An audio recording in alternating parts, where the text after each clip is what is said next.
Welcome to part 2 of the marketing section. In the last video, we checked out Katz's attempt to popularize the Genesis. However, Sega of Japan wasn't convinced. Cue the new Sega of America branch president, Tom Kalinske. Kalinske and Katz were actually old friends and colleagues, having both worked at Batel, so Katz took it as a shock and somewhat personally when his old buddy came to replace him without his notice. Kalinske had worked to revive the Barbie and He-Man line in the toy industry and even acted as one of the company's youngest ever CEOs. But video games? He had no idea what a video game even was. The sheer fact that Kalinske even worked there was because while on vacation with his wife and daughter, Nakayama tracked him down in his sleep and woke him up to propose him a business deal. Oh, so the Nintendo Don't campaign is too edgy. But tracking down a complete stranger while he was on vacation with his family in the middle of the night to offer him a job is okay? What the heck, Japan? I digress. After being pelted by a sandball by his 5-year-old daughter, who told her daddy to go to Japan, Kalinske opted to check it out and was quickly wooed into submission. Whoa! Yet again, the new Sega president was given the task of selling over 1 million consoles in his first year.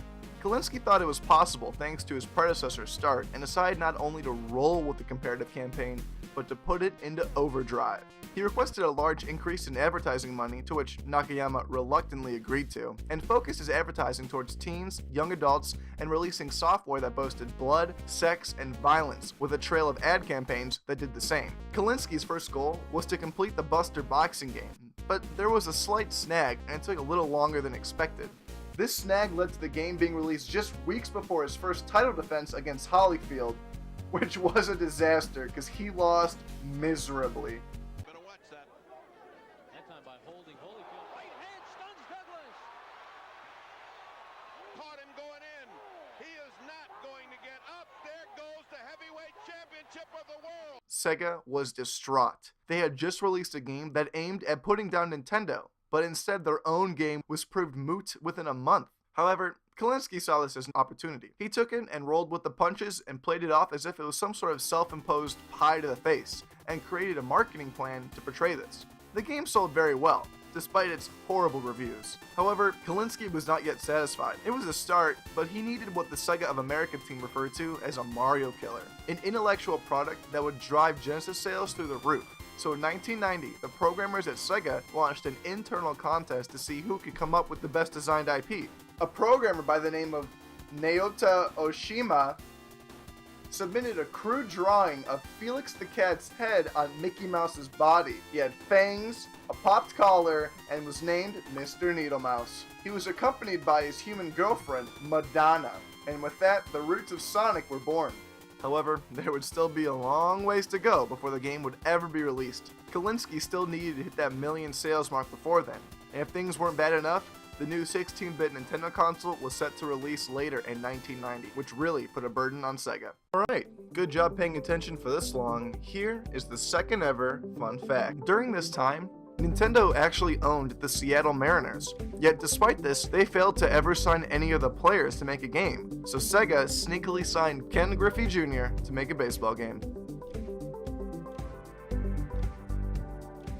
Kalinske is in a tight spot. He has a lot of sales to make, and not only were the software titles not up to his standards, but the distribution centers were afraid to hold the games. Why hold Sega products when the more dominant Nintendo player was not only more profitable, but if you upset them, could potentially leave? In order to stir the pot, Sega opted to try to get Walmart on board. During this time, Nintendo accounted for nearly 10% of all Walmart sales, which was a lot when you consider how much Walmart diversifies its product holdings. Again, Porter's 5 forces are key here. You guys are gonna get like an MBA degree by the time you're done with this video. If you are a store and you sell 50% of, say, brand X, well, yeah, they're profitable, but if brand X decides to threaten you or opt to leave, you're kind of out of luck. So 10% is a huge deal for Walmart at the time. So if you did want to sell product to Walmart, you had to go to Bentonville, Arkansas, to a place called Vendor Row. It was essentially a giant lot of Walmart employees in tiny cubicles who listened to various companies attempt to try and sell their products to Walmart, who decides who gets in or not. Kalinske attempted to convince the electronics vendor that stocking Genesis consoles would bolster sales and improve overall sales. However, Walmart was afraid of a price war and didn't want to disturb the giant Nintendo. So Walmart said no, but that did not stop Kalinske. If Walmart wouldn't take Sega, then it was a result of not enough advertising. TK took it personally to make Bentonville into Segaville. He spent millions of dollars buying out every open spot in local malls and turning them into Sega stations, where people could play the console. He bought every billboard in town and put a Genesis on it. He even gave away consoles. He gave away games. Heck, at the local football game, he made sure that every seat said Sega. This was a giant gamble. He could afford to make this town into Segaville, but only for a short while most of his cash would be put towards what he would call the 16-week program. This would be it. In the 16 weeks of summer of the year 1990, Kalinske had to come up with some sort of marketing plan before the Super Nintendo would absolutely crush them. The first week, he launched the Graduate to Genesis campaign to appeal to new graduates of high schools and colleges, where Sega offered a free game of choice to new grads. He then hired the vice president of Sony, who were at the time making baby steps towards the software development game, to be head of sales. He then took a toned-down Sonic and blasted every magazine he could with it. GamePro, EGM, and VG and CE were the hottest selling game mags, and the mags loved it. Nintendo never released any of their own information to the press because they had their own Nintendo Power magazine, so the media just ate up Sega's press like crazy and were fully behind them. In week 5, Kalinske launched the Sega Star Kid Challenge, where stars of TV shows at the time, such as Growing Pains, Full Improvement, Full House, and etc., starred in a Sega show where they gamed to see who the best gamer would be. A few days later, Kalinske stated that Sonic would be packaged in every Genesis console for free. And if you bought a Genesis that included Altered Beast, you could send in a mail-in rebate for a free game. Soon after, Sonic was released to critical success and a shift in the market began to take place. In the summer alone, the Genesis sold over 500,000 units, beating last year's entire 4 quarters of sales, which were a mere 350,000. Kalinske launched the Sega World Tour in week 13, where Sonic and Genesis vendors would be placed in almost every major mall in America, where they would compare the Super Nintendo and Genesis games side by side for consumers to see. And lastly, by week 16, Walmart was so sick of all the advertising and local complaints by consumers that Walmart weren't stocking Sega products, they caved in and opted to stock the Genesis and consoles across the nation. Kalinske had won, and his plan was working perfectly. By year's end, Sega now dominated a quarter of the market and sold 1.6 million consoles as compared to the Super Nintendo's 1.4. The Genesis was officially the best-selling 16-bit console for 3 years in a row. Granted, Genesis had all year to sell 1.6 million, Super Nintendo had 3 months to sell 1.4 million. Sega would take it as a victory for now. Things were looking up, but Kalinske wanted more. In spring of 1991, in a move that no other company had ever done before, Kalinske rented out a golf course at the Boca Raton Club by the beach in Florida and invited over 400 retailers to come up to a Sega presentation to try and win over their affection.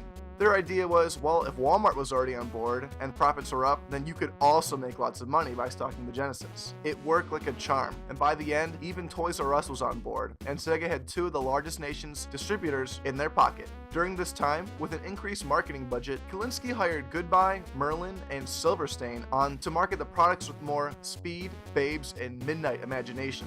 Thus, the Welcome to the Next Level campaign had started, along with a slew of naughty ads. I mean, just look at that.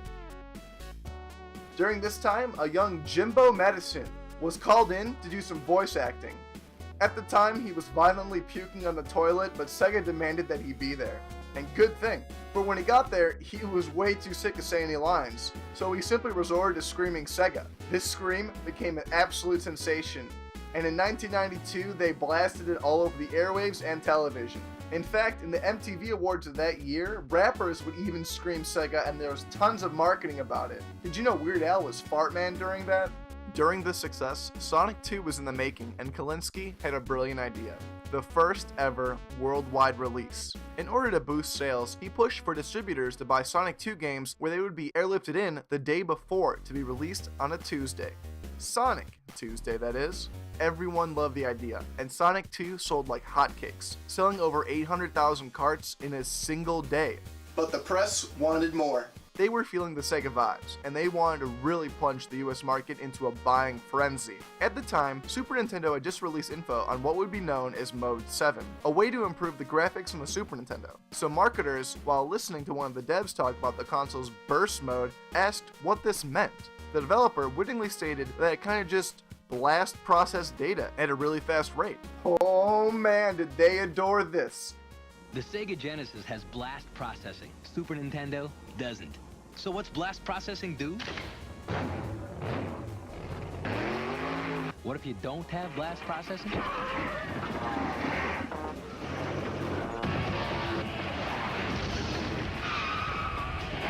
Stackup!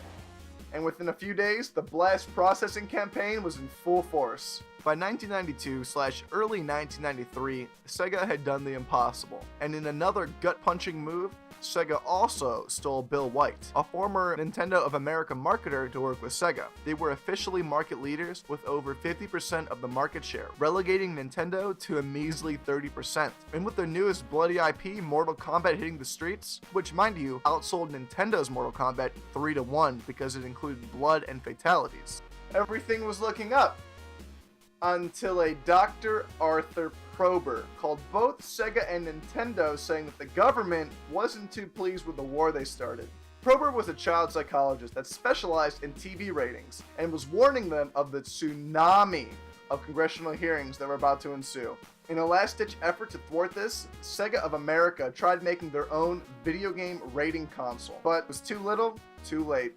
We made it through another episode. Phew, this was a long one. Please let me know if you like the improved editing and audio. Next time, we'll be taking a look at the final part of the Genesis breakdown, the legal mumbo jumbo. See you later, guys.